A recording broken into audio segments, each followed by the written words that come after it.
Hello everybody, and glad to be here amongst you all. I bring to you a feminist enterprise, Women on Wheels. Feminism, as somebody said, is a radical notion that all women are as well human beings. And that is the notion that we try to make a reality for many poor urban women who live in Indian cities. A little bit about myself. I've worked in India and parts of Africa for the last 2.5 decades, primarily on women's issues. And we founded this enterprise in 2008 in New Delhi, where I'm living with my mother and my daughter, and a community which supports our initiative collectively. So before I go on to share about what inspired us to start this initiative, I would like to say that what angered most of us who started this initiative is the inequalities that we live with. And primarily, I would say women form one of the largest minorities in the world. And what this inequality and minority status for a lot of women in urban poor slums means is that they don't have options to equal livelihoods. A lot of time the options are within traditional and informal sectors, long hours of work, little pay, often in unsafe and abusive work conditions. And that is the other aspect of the inequalities is also violence. As per the UN statistics, nearly 1 out of every 3 women in the world has suffered violence in her lives, which makes it 1 billion women across the world. And what it means is having violent and unsafe homes is women are not allowed to make free choices about livelihoods. Having violent and unsafe public spaces pushes women further indoors, deterring them from coming out and working at any time of day or night. So what inspires us as ideas of control and freedom and rights, women who are free, women who have control over their lives, and women who are able to live livelihoods with dignity. So the idea of Women on Wheels was conceived where we work with poor urban women living in slums and train them into non-traditional, innovative, bold new livelihoods which are remunerative, such as driving. And in trying to achieve their own livelihoods with dignity, they are also able to offer safe and alternate transport to other women who live in the city and work in the city.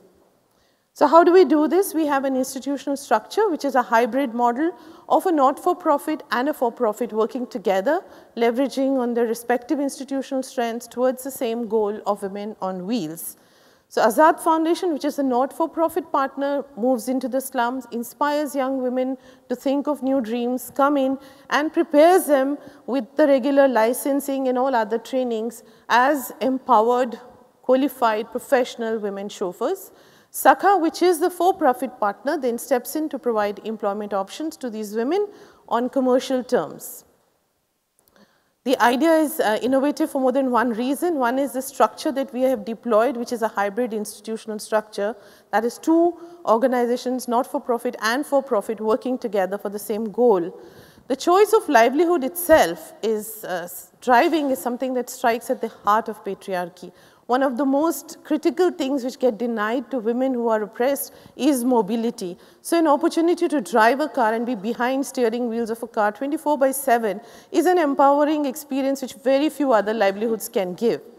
And the socially disruptive agenda, very deliberately we say that our enterprise is about disrupting the status quo. It's about redefining boundaries and about breaking the glass ceilings within which the women work. And how do we do this?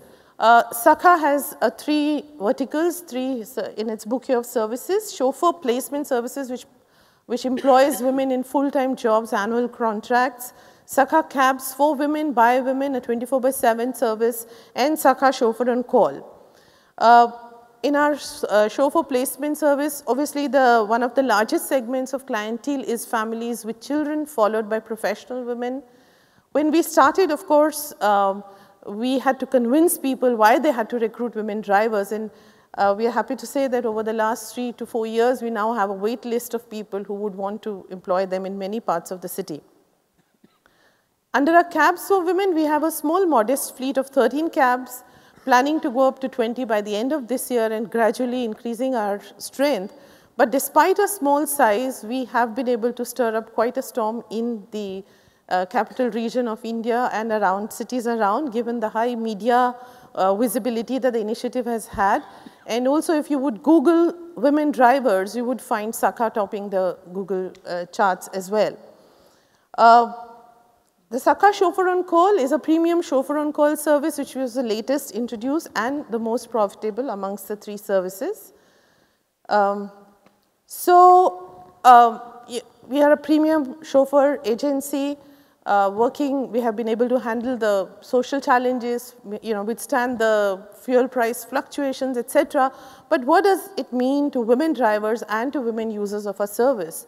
One of the most obvious differences that it has meant is economic differences. Women who have been able to complete the training and take employment as drivers become principal breadwinners in their families, earning more than what their fathers would have been earning after working for 10 to 15 years living in the slums in the city. And not just gaining access to income, but also through financial literacy, being able to control the income that they earn and being able to make decisions on investment and spending.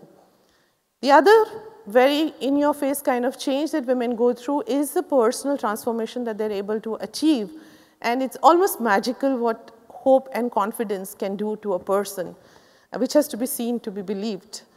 A not so obvious but a very subtle and strong change is when women living in slums start to look at themselves as citizens of the city and of the country and are able to have a stake in making the city a better and a safe place for other people to be in. And they do this by participating in campaigns, by voting, by holding local leaders accountable, etc. And for the women users of our services, it has meant being able to move out at all times, send their children out to school, to tuition classes, to have a more safer, a more inclusive city that they can be part of, which we can see in the repeat clientele that we have had. And more than once, more than twice, we have had gifts of vehicles from women and men who have used the services that we have to offer. So I would like to thank you here and invite all of you to our city and to use Sakha services when you are there. Thank you very much.